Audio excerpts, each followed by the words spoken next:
Hello guys, আসসালামু আলাইকুম। কেমন আছেন সবাই? Welcome to my daily cooking blog. আজকের রেসিপিতে থাকছে বিলাতি সিমের বিচি দিয়ে, সাথে নিয়েছে বেগুন আর আলু কুটে নিয়েছে, এই চিংড়ি মাছ, শীতল শুটকি দিয়ে আর ছুরি শুটকিও নেওয়া হয়েছে। এগুলো দিয়ে বেশ ঝাল করে এই রেসিপিটা বানানো হবে।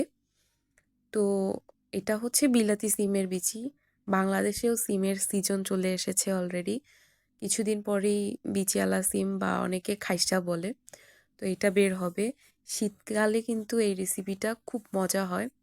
তো আপু আজকে ইতালিতে এই বিলাতি সিমের বিচি দিয়ে শুটকি দিয়ে রান্না করবে, বেগুন সাথে আলু।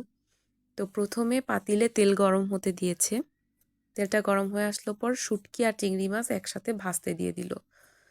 তো এরকম ভাজতে ভাজতে শুটকিটা থেকে মাংসটা কিন্তু আলাদা হয়ে যাবে আর কাঁটাটা বের হয়ে যাবে। কাঁটাটা তুলে ফালিয়ে দিবে।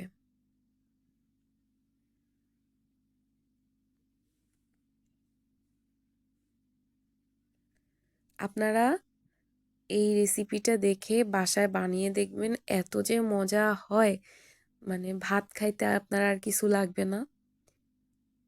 এই সিমের বিচি দিয়ে বেগুন আলুর তরকারি শুটকির সাথে একটা ফ্লেভার অ্যাড হয়, খুব মজা হয়। পুরো ভিডিওটা দেখুন, স্কিপ করবেন না একদমই।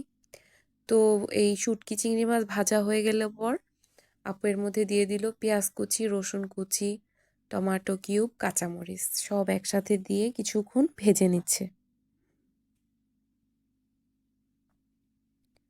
একটু ভাজা ভাজা হয়ে যাবে পর এর সাথে দিয়ে দিল হলুদ গুঁড়ো,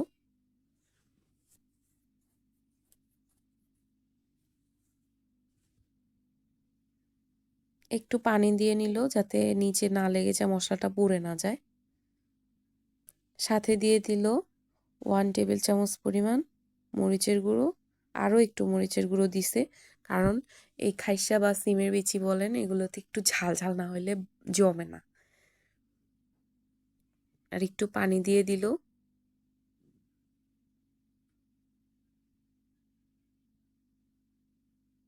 তো এইভাবে আস্তে আস্তে মশলাটা খুব ভালোভাবে কষায় নিছে।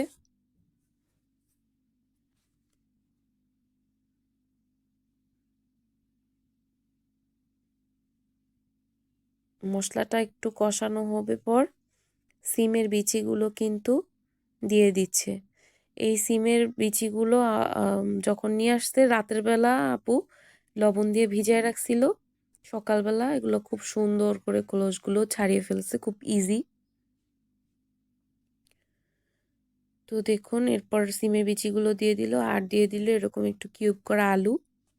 আলু দিলে খুব সুন্দর একটা, মানে মিক্সড হয়ে গেলে একটা টেক্সচারটা খুব ঘন হয়, ভালো লাগে খেতে। তো এই আলু সিমের বিচি একসাথে কিছুক্ষণ নেড়ে চেড়ে কষা নিতেছে।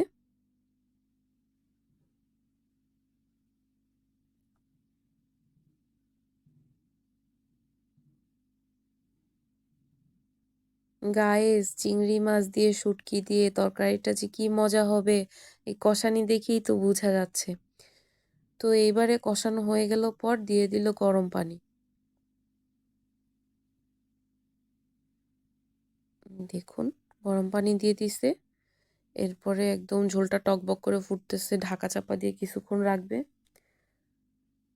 কিছুক্ষণ পরে এই ঢাকনাটা উঠায় ফেললো।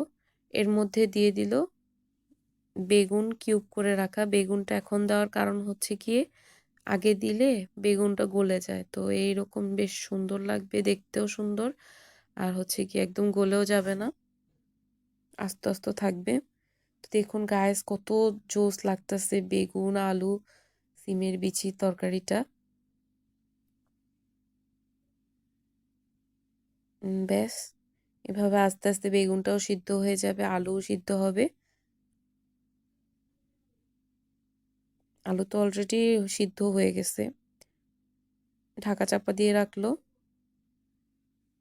এই যে দেখুন বেগুন কিন্তু একদম, যখন বেগুনটা মানে দিছে তখন কিন্তু ভেসে ছিল, এখন বেগুনটা আস্তে আস্তে দেখুন কত সুন্দর মেল্ট হয়ে গেছে তরকারিটার সাথে।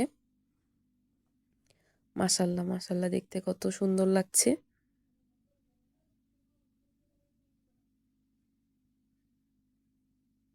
তরকারিটা কিন্তু আস্তে আস্তে হয়ে যাচ্ছে।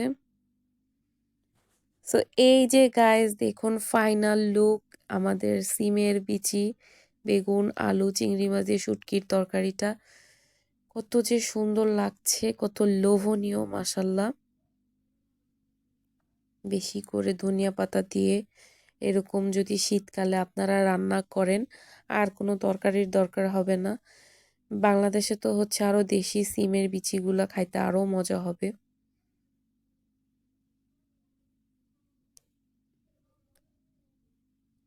সো গাইস কেমন লাগলো আজকের রেসিপিটা অবশ্যই জানাবেন। ভালো লাগলে লাইক, কমেন্ট, শেয়ার দিয়ে পাশে থাকবেন। আজকের মতো শেষ করছি। আল্লাহ হাফেজ।